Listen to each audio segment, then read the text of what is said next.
Hi hello அனைவருக்குமே வணக்கம். இந்த வீடியோவில் நம்ம எதை பற்றி பார்க்க போகிறோம் அப்படின்றத அனைவருக்குமே தெரியும் இல்லையா? அந்த விற்பனையாளர் மற்றும் கட்டுனருக்கான ரிசல்ட்டு எப்போ எப்போ அப்படின்ற மாதிரி தான் அனைவராலுமே பார்த்திங்கன்னா இப்போ பேசப்பட்டவர்களும் அனைவருமே ஆவலுடன் எதிர்பார்த்துட்டும் இருக்கீங்க. அந்த ரிசல்ட் எப்போ அப்படின்ற மாதிரி தான் இப்போ கேள்விகள் எழுப்பப்பட்டு இருக்கக்கூடிய நிலையில் பார்த்தீங்கன்னா அந்த ரிசல்ட் எப்போ வெளியாகும், எதன் மூலமாக ரிசல்ட்டை பொறுத்தளவுக்கு அப்டேட் பண்ணுவாங்க. இருந்தாலும் இந்த செலெக்ஷன் லிஸ்ட்டை பொறுத்தளவுக்கு எப்படி ப்ராசஸிங் நடந்திருக்கு, எதன் அடிப்படையில் அனைவருமே வழங்கியிருக்காங்க. இந்த ரேஷன் கடை வேலையை பொறுத்தளவுக்கு அனைத்துமே ஒரு நிரந்தரமான அரசு வேலையா அப்படின்றது எல்லாருக்குமே ஒரு பெரிய கேள்வியாகவே கூட இருக்குது. இதை தொடர்ந்து வீடியோவில் பார்க்கலாம். அதுக்கு முன்னாடி நம்ம சேனலுக்கு இப்போ தான் நீங்கள் முதல் முறையாக வந்திருக்கீங்க அப்படின்னா மறக்காமல் நம்மளுடைய சேனலை சப்ஸ்கிரைப் பண்ணி சப்போர்ட் பண்ணுங்கள். வாங்க வீடியோக்குள்ளே போகலாம். பார்த்தீங்கன்னா இந்த ரேஷன் கடை வேலையை பொறுத்தளவுக்கு பார்த்தீங்கன்னா இனிமேல் சில மாவட்டங்களுக்கு நேர்காணலே முடியாமல் இருக்குது. அந்த நேர்காணல் முடிந்த உடனே தான் நம்மளுக்கு ரிசல்ட் அப்டேட் ஆகுமா அப்படின்னு இல்லை. அதனால் கூட்டுறவுத்துறை அமைச்சர் பார்த்தீங்கன்னா நேற்று புதியதாக பார்த்தீங்கன்னா ஒரு அப்டேட் கொடுத்துருக்காரு. என்ன கொடுத்துருக்காரு அப்படின்னா, ஒரு ரிசல்ட் பார்த்தீங்கன்னா செலக்ட் இருக்காங்க இல்லையா? இது வரைக்குமே 95% மீதி இருக்கிற மாவட்டங்களுக்கெல்லாம் முடிந்தது.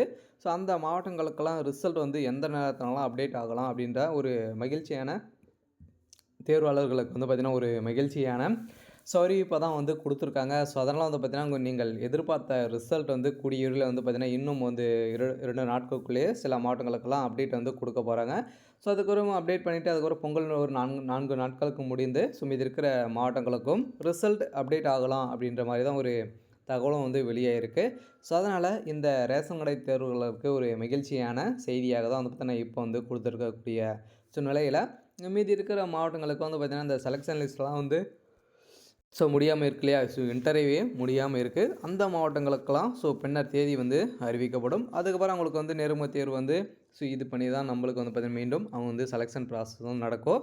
ஏற்கனவே இதே மாதிரி தான் சென்னை மாவட்டத்தை பொறுத்தளவுக்கு பார்த்திங்கன்னா ஏற்கனவே 2023 லாஸ்ட்டாக தான் பார்த்தீங்கன்னா சென்னை மாவட்டத்துக்கே அப்டேட் கொடுத்துருந்தாங்க.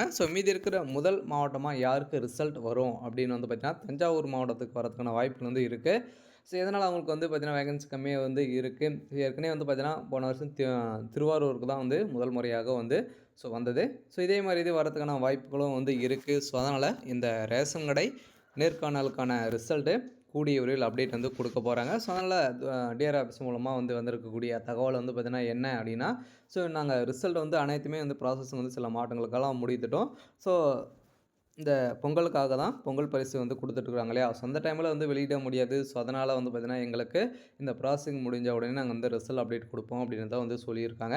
அதனால் இந்த ரேஷன் கடை வேலையை பொறுத்தளவுக்கு எப்படி செலெக்ஷன் ப்ராசஸ் நடந்திருக்கு, எதன் அடிப்படையில் எதை பேஸ் பண்ணி தான் அனைவருக்குமே வேலை இந்த செலெக்ஷன் பண்ணியிருக்காங்க அப்படின்னா, நீங்கள் பார்த்தீங்கன்னா ஏற்கனவே 10th 12th பேஸ் பண்ணி தான் இப்போ எந்த ஒரு எக்ஸாமும் கிடையாது. அதனால் நேர்காணல் மட்டும்தான் இருக்கு இல்லையா? அதனால் அதை மார்க்கை வைத்து தான் அனைவருமே கால்குலேட் பண்ணுவாங்க. அதுக்கப்புறம் பார்த்தீங்கன்னா இந்த எம்ப்ளாய்மெண்ட் ஆஃபீஸ் மூலமாக நீங்கள் பதிவு பண்ணியிருக்கீங்க இல்லையா?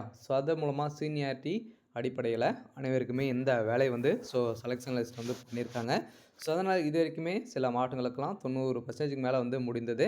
அதனால் பின்னர் இந்த விற்பனையாளர் மற்றும் கட்டணக்கான ரிசல்ட்டை பொறுத்தளவுக்கு பின்னர் அறிவிக்கப்படும். அறிவிப்பாங்க.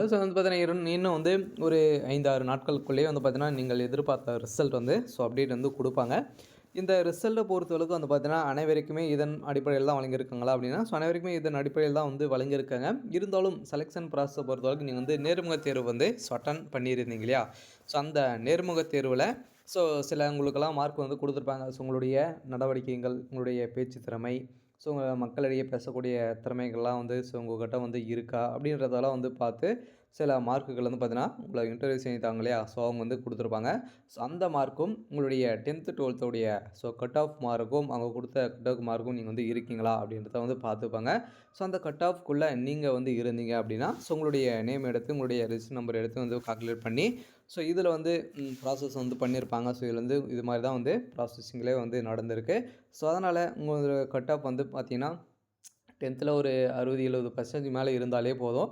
இந்த கட்டுனருக்கான பேர் பார்த்தீங்கன்னா உங்களுடைய செலெக்ஷன் லிஸ்ட் நீங்கள் செலக்ட் பண்ணுவீங்க. இதே மாதிரி தான் 12க்கும் அதே மாதிரி 70% மேலே நீங்கள் வந்து 2லுமே 10th 12th வச்சுருந்தீங்களே போதும். ஸோ கன்ஃபார்மாக இந்த கட் ஆஃப்குள்ளே இருந்தாலே இந்த ரேஷன் கடை வேலையை பொறுத்தவரை உங்களுக்கு வந்து ஸோ கிடைத்திடும். ஸோ அதனால் சில பேருக்கு வந்து சில டவுட்டுகளும் வந்து ஸோ இருக்கு இல்லையா? ஸோ ரேஷன் கடை வேலையை பொறுத்தளவுக்கு ஸோ ஒரு நிரந்தரமான அரசு பணியா அப்படின்றதுக்கு எல்லாருக்குமே கேள்வியாகவே இருக்குது. ஸோ வந்து பார்த்தீங்கன்னா நிரந்தரமான பணி அப்படின்னு வந்து பார்த்தீங்கன்னா இல்லை. ஸோ ஒரு 1½ வருட காலத்துக்கு 1 வருட காலங்களாகவே நீங்கள் வந்து டெம்பரவரியாக தான் ஒர்க் பண்ணுற மாதிரியே வந்து இருக்கும். ஸோ அதனால் இந்த ரேஷன் கடை வேலையை பொறுத்தளவுக்கு இது மாதிரி ஒர்க் பண்ணி தான் ஸோ அதுக்கப்புறம் 1 வருட காலங்கள் அப்புறம் உங்களுக்கு வந்து பர்மனெண்ட் ஆகிறதுக்கான ஸோ வாய்ப்புகளே வந்து இருக்குது. ஸோ அதுக்குள்ளே உங்களுக்கு பேர் வந்து எதனா மிஸ்டேக் வந்து ஆகிடுச்சு. ஸோ நீங்கள் வந்து எதனா பிரச்சனை வந்து ஸோ பண்ணிட்டீங்க. ஸோ மக்களிடையே உங்களுக்கு வந்து எதிர்ப்புகள் வந்து ஸோ வந்துடுதுக்கு அப்படின்றதெல்லாம் வந்து பார்த்து தான் வந்து பார்த்தீங்கன்னா உங்களுக்கு வந்து பர்மனெண்ட்டாகவே ஸோ ஆக்குவாங்க. ஸோ இதன் அடிப்படையில் தான் வந்து பார்த்தீங்கன்னா அவங்க வந்து வேலையே வந்து பர்மனெண்ட்டாக ஆகக்கூடிய நிலை வந்து ஆகும். ஸோ அதனால் இந்த ரேஷன் கடை வேலையை பொறுத்தளவுக்கு ஸோ கூட்டுறவுத்துறை வந்து பார்த்தீங்கன்னா இது மூலமாக தான் வந்து அப்டேட் வந்து ஸோ இது மூலமாக தான் பண்ணுவாங்க.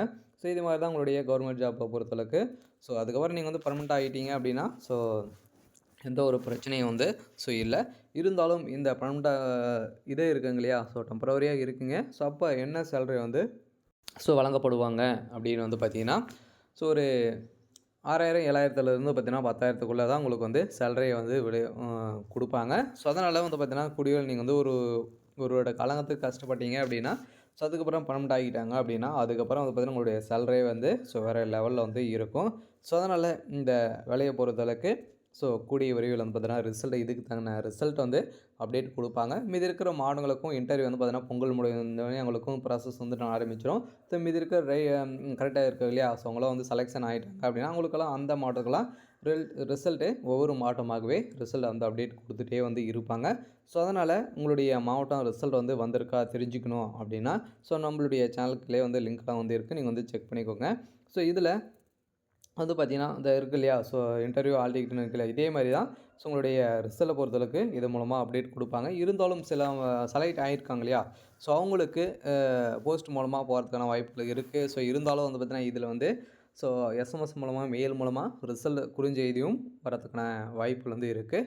இருந்தாலும் அதை யாரும் வந்து ஸோ நம்பாதீங்க. அதனால் வந்து பார்த்தீங்கன்னா அவங்களுடைய அஃபீஷியலான வெப்சைட்லேயே நீங்கள் வந்து பார்த்து உங்களுடைய நேம் லிஸ்ட் வந்து இருக்கா அப்படின்றத வந்து தெரிஞ்சுக்கோங்க. ஸோ அதனால் இந்த ரேஷன் கடை ரிசல்ட்டை பொறுத்தளவுக்கு அனைவரையுமே எதிர்பார்த்த ரிசல்ட்டு கூடிய விரைவில் இன்னும் வந்து அப்டேட் வந்து ஆக போகுது. ஸோ அதனால் அனைவருக்குமே ரேஷன் கடை தேர்வாளர்களுக்கு ஒரு மகிழ்ச்சியான செய்தியாக தான் வந்து பார்த்திங்கன்னா இப்போ வந்து வெளியாக இருக்குது. அதனால் கூட்டுத்துறை அமைச்சரும் வந்து சொல்லியிருக்காரு. அதனால் வந்து பார்த்திங்கன்னா ரிசல்ட்டை பற்றி யாரும் வந்து கவலைப்பட தேவையில்ல. அதனால் ரிசல்ட் வந்து அப்டேட் வந்து ஸோ கொடுத்துருவாங்க. இருந்தாலும் சில மாவட்டங்களுக்கு இந்த தேதியே வந்து குறிப்பிடாமல் இருக்காங்க இல்லையா? ஸோ இன்டர்வியூவே நடக்காமல் இருக்குது. அவங்களுக்கெல்லாம் பின்னர் தேதி அறிவிக்கப்படும். எப்போ அப்படின்னு வந்து பார்த்திங்கன்னா அனைத்துமே இந்த பொங்கல் பரிசு முடிந்த உடனே ஜனவரிக்கு பொங்கல் முடிந்த உடனே ஒரு 4-5 நாட்களுக்கு அப்புறம் தான் வந்து பார்த்திங்கன்னா நம்மளுக்கு ஸோ ரிசல்ட்டே வந்து ஸோ அப்டேட் கொடுப்பாங்க. இந்த இன்டர்வியூ நடக்காமல் இருக்காங்க இல்லையா? ஸோ அவங்களுக்கும் வந்து நடக்கும். சரி, ஓகே. ஸோ இன்றைக்கான அப்டேட் வந்து பார்த்திங்கன்னா இதுதான். ஸோ மறக்காமல் நம்மளுடைய சேனலை சப்ஸ்கிரைப் பண்ணிக்கோங்க. தேங்க்யூ.